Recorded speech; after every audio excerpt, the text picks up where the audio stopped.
Automation is great for facilitating many of the things we have in life. But there's a dark side of automation, and I'm here to talk about it with a special ChatGPT caution at the end.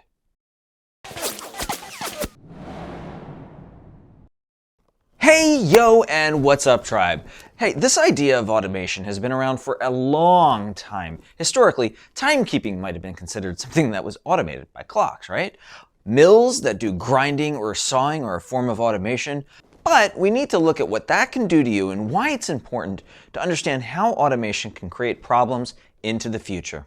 Let's talk about the good for a bit. Automation by itself is not a bad thing. There are a lot of automations out there that help us achieve more. Let's go with the auto and automobile, for example. Probably wouldn't have many opportunities without our cars, buses, trains, and so on carrying us further, carrying our goods, etc.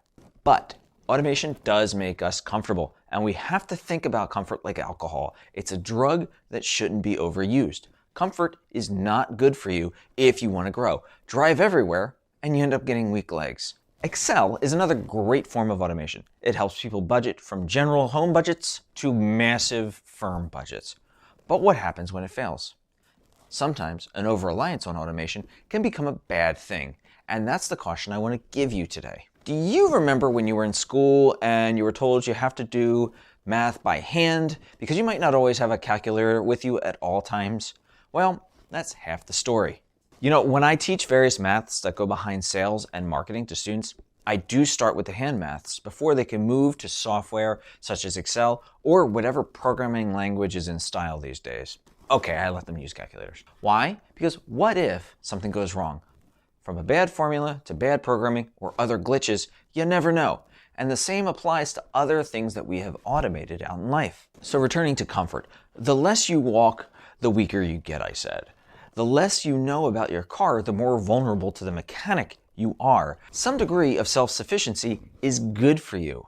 The takeaway that I want you to have is not to avoid automation or comfort, but to leverage it and understand when you should also be able to do this yourself. When I started messing with ChatGPT, I saw two things: a great way to do research and the danger on over-reliance on it to do research. And today, I started really hitting some of those limits with ChatGPT. You see, I was asking it to find stuff for me, such as books, articles, and other research that would help me develop a book that I happen to be writing. And as I started to follow the trail of books that I needed to make sure that I was aware of, I discovered that it actually was making up books that didn't exist.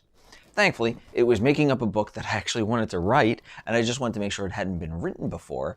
But this can be an issue if you're not double-checking ChatGPT's work to see if it has actually found what you're looking for it to find. This happened multiple times as I was actually doing research for this particular YouTube. So recognize this. Recognize that over-reliance on certain types of automation without really understanding what is going on in the background is not necessarily good for you, and you need to keep that in mind. That is the dichotomy of automation and artificial intelligence. It is great for us, but it also has the potential to make us weaker. And I don't want to see you being made any weaker. I want to see you more capable. So remember, leverage automation and artificial intelligence, but don't become too over-reliant on it. Make sure you can do some of the stuff yourself so that you can check on it. Same goes for if you have a virtual assistant or anything else like that. Okay, hey tribe, I hope you found some value in today's video. As always, if you did, give it a like, give it a thumbs up, subscribe, and hit that notification bell so you can get more videos like this dedicated to making you a better person. Of course, I hope you're a little bit better today than you were yesterday, and I'm looking forward to you being better tomorrow than you were today. Take care, tribe.